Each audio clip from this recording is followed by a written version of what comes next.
दोस्तों, जैसा कि आपको पता ही है कि दुनिया में अभी आर्थिक मंदी के बादल मंडरा रहे हैं। और अगर हम ये कहें कि भारतीय इकोनॉमी भी इस समय अपने सबसे नाजुक दौर से गुजर रही है तो बिल्कुल भी गलत नहीं होगा। 2 साल पहले कोरोना महामारी ने सिर्फ इंसानों को ही नहीं बल्कि देश की आर्थिक सेहत को भी बीमार बना दिया था। 2021 के आखिरी महीनों में हालत सुधर ही रही थी कि फरवरी 2022 में यूक्रेन युद्ध ने आग में घी डालने वाला काम कर दिया। इस युद्ध के कारण कच्चे तेल और गैस के दाम आसमान छूने लगे। अमेरिका और ब्रिटेन जैसी बड़ी आर्थिक शक्तियां भी कांप गई हैं और वहीं भारत के सभी पड़ोसी देश श्रीलंका हो या पाकिस्तान, नेपाल हो या बांग्लादेश, सभी कंगाल हो चुके हैं। और अगर हम भारत की बात करें तो एक मजबूत इकोनॉमी होने के बावजूद भी कुछ संकट हमारे भारत पर भी असर डाल रहे हैं। एक और महंगे कच्चे तेल के कारण सरकारी खजाने में गिरावट आ रही है और दूसरी ओर डॉलर के मजबूत और रुपए के कमजोर होने की वजह से सरकार के पसीने छूट रहे हैं। और ये सभी परेशानियां आपस में जुड़ी हुई है और आम लोगों को महंगाई के रूप में परेशान कर रही है। तो चलिए जानते हैं इन्हीं सारी परेशानियों के बारे में जो भारत की अर्थव्यवस्था पर असर डाल रहे हैं और भारत कैसे इनसे समझदारी से निपट सकता है। ये वीडियो बड़ी दिलचस्प होने वाली है तो इसके अंत तक जरूर बने रहिएगा। तो चलिए शुरू करते हैं।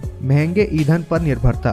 दुनिया में किसी भी अर्थव्यवस्था को आगे बढ़ने के लिए एनर्जी सबसे पहली जरूरत है, लेकिन रूस और यूक्रेन के युद्ध की वजह से तेल की कीमतों में भूचाल आ गया है। यूक्रेन युद्ध के पहले पिछले साल के नवंबर में कच्चा तेल यानी कि क्रूड ऑयल 80 से $85 प्रति बैरल के आसपास था, जो कि मार्च के खत्म होते होते $104 प्रति बैरल पहुंच गया। और कच्चा तेल युद्ध के बाद कई महीनों तक $120 प्रति बैरल के आसपास रहा है। और इस महंगे कच्चे तेल की वजह से कई देश बर्बाद हो गए हैं और वहीं रुपए की कमजोरी से तेल की कीमतें भारत को ज्यादा तकलीफ पहुंचा रही है। पर आपको तो पता ही होगा कि हाल ही में भारत रूस से काफी सस्ता तेल खरीद रहा है, जिससे भारत बाकी देशों को बेचकर भी मुनाफा कमा रहा है। तो आने वाले दिनों में भारत इस परेशानी से छुटकारा पा सकता है और तेल की कीमतों में गिरावट जल्दी देखने को मिल सकती है। विदेशी मुद्रा भंडार में कमी। दोस्तों, जैसे कि हमने पहले भी बताया कि देश में ये परेशानियां आपस में जुड़ी हुई है। डॉलर के मजबूत होने से इंपोर्ट काफी महंगा हो रहा है, जिसकी वजह से देश का विदेशी मुद्रा भंडार लगातार कम होता जा रहा है। देश के पास करीब 11 महीनों के लिए इंपोर्ट के लिए विदेशी मुद्रा मौजूद है, लेकिन डॉलर की बढ़ती मांग लगातार इस पर दबाव बनाते जा रही है। जुलाई के पहले लगातार 4 हफ्ते तक विदेशी मुद्रा भंडार में कमी देखी गई थी। 29 जुलाई 2022 को सप्ताह के अंत होते होते भारत का विदेशी मुद्रा भंडार $573.5 बिलियन पर पहुंच गया, जो बीते जुलाई के पहले हफ्ते में $8.062 से घटकर $580.5 बिलियन रह गया था। और इस परेशानी से निपटने के लिए भी भारत सरकार काफी प्रयास कर रही है, जिसकी वजह से बाकी एशियाई देशों की स्थिति के मुकाबले भारत की स्थिति काफी बेहतर मानी जा रही है।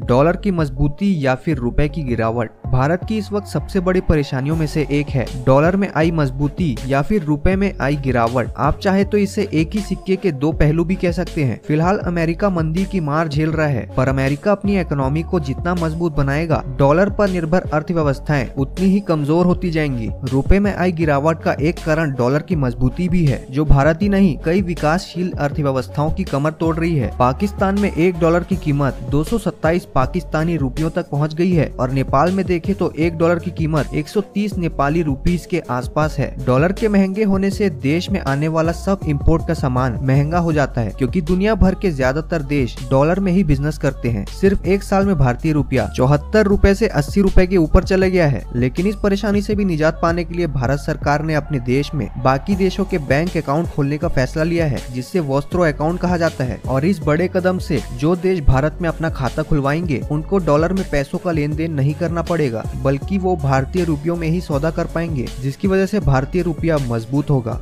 आय और धन में भारी असमानताएं यानी कि vast inequalities in income and wealth. दोस्तों, भारत में न ही सिर्फ प्रति व्यक्ति आय यानी कि पर कैपिटा इनकम कम है, बल्कि भारतीय अर्थव्यवस्था भी आय और धन के डिस्ट्रीब्यूशन में बहुत ही ज्यादा असमानताओं से भरी हुई है। भारत में जैसे जैसे साल बीत रहे हैं, ये असमानताएं और भी ज्यादा बढ़ती जा रही है और इस असमानता का सबसे बड़ा कारण है सामूहिक गरीबी। भारत की लगभग 60% आबादी का हिस्सा भारत की राष्ट्रीय आय का 1/3 हिस्सा है, और जबकि सिर्फ 5% ही अमीर लोग हैं। कुल जनसंख्या का एक भाग ही राष्ट्रीय आय को कंज्यूम करता है और ये असमानता गरीबी की समस्या को व्यापक बनाती है। हालांकि कुछ इकोनॉमिक प्रोग्रेस की बदौलत ये 36% से नीचे आ चुका है, पर फिर भी शॉर्ट में बताया जाए तो ये कहना गलत नहीं होगा कि भारतीय अर्थव्यवस्था अभी भी गरीबी के दुष्चक्र से गुजर रही है। लेकिन भारत में मेक इन इंडिया मूवमेंट शुरू होने के बाद से कई स्टार्टअप शुरू हुए हैं, जिससे लोगों को काम मिल रहा है और ये असमानता आने वाले समय में धीरे धीरे कम हो सकती है।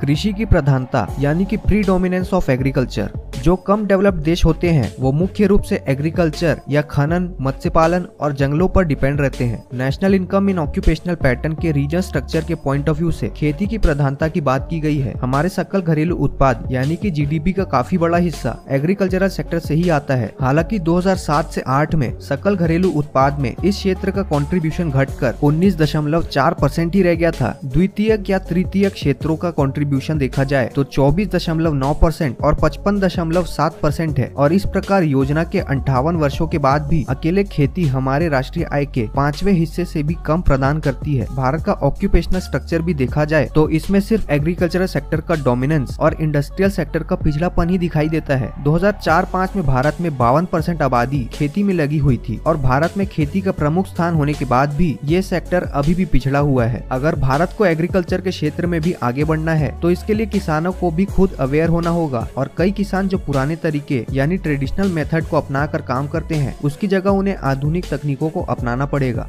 भारत में भारी जनसंख्या। भारत में जनसंख्या वृद्धि की दर बहुत ज्यादा है और जहां तक जनसंख्या की बात की जाए तो भारत चीन के बाद दूसरे स्थान पर आता है। लेकिन कहा तो ये जा रहा है कि रिपोर्ट में तो भारत अभी भी चीन से पीछे है, लेकिन सच्चाई कुछ और हो सकती है। भारत में हाई बर्थ रेट और लो डेथ रेट भारत की जनसंख्या वृद्धि का सबसे बड़ा कारण है। 20वीं शताब्दी में भारत की जनसंख्या में 5% की वृद्धि हुई है। इस परेशानी से निपटने के लिए भी जनता को खुद जागरूक होना होगा, क्योंकि आज नहीं तो कल इससे उनके आने वाले जनरेशन को ही ज्यादा परेशानियों का सामना करना पड़ेगा। व्यापक बेरोजगारी यानी कि वाइड स्प्रेड अनएम्प्लॉयमेंट। भारत में न ही सिर्फ नेचुरल रिसोर्सेज का इस्तेमाल कम किया जाता है बल्कि मैन पावर भी बड़े पैमाने पर बर्बाद होती है। भारत में बढ़ती जनसंख्या ने भारत में बेरोजगारी की समस्या को बहुत ज्यादा बढ़ा दिया है। 1971 और 1999 के बीच भारत में बेरोजगारी की संख्या में 10 गुना वृद्धि हुई है, लेकिन नौकरी चाहने वालों की संख्या में 2.5% की वृद्धि हुई और रोजगार की संभावनाएं 1.8% की दर से ही बढ़ी। 2006-7 में नौकरी चाहने वालों की संख्या लगभग 40.7 मिलियन थी। इकोनॉमिक रिफॉर्म्स के दौर में शुरू होने के बाद से बेरोजगारी लगातार बढ़ रही है। भारत में जितने लोग हर साल जॉब करने के लिए तैयार हो जाते हैं उतने नए जॉब्स भारत में बन नहीं पाते और इसे ही जॉबलेस ग्रोथ कहा जाता है। पर अब क्योंकि भारत में नए स्टार्टअप्स को बढ़ावा दिया जा रहा है और मेक इन इंडिया मूवमेंट शुरू किया जा चुका है तो आने वाले सालों में ये बेरोजगारी की समस्या भी काफी कम होने वाली है। लेकिन दोस्तों ये बात तो जरूर है कि भारत में भले ही जितनी भी परेशानियां क्यों ना हो, लेकिन कोविड और रूस यूक्रेन युद्ध के बाद जितने विकसित देश भी टूट चुके हैं उसकी तुलना में तो भारत आज भी बहुत ज्यादा अच्छा है। हम पर जो ब्रिटिशर्स ने राज किया था आज वो भी महंगाई के कारण सिर्फ एक वक्त का खाना खा पा रहे हैं। अमेरिका में भी रिसेशन के चलते कई सारे लोगों को अपनी जॉब से हाथ धोना पड़ा, बल्कि वहाँ तो उतनी ज्यादा पॉपुलेशन भी नहीं है। हालांकि आपके इन पर क्या विचार है हमें कमेंट के माध्यम से जरूर बताइएगा। वीडियो अच्छी लगी हो तो इसे लाइक और शेयर दबा कर करें और चैनल में नए हैं तो सब्सक्राइब जरूर करें। मिलते हैं अगले वीडियो में। जय हिंद।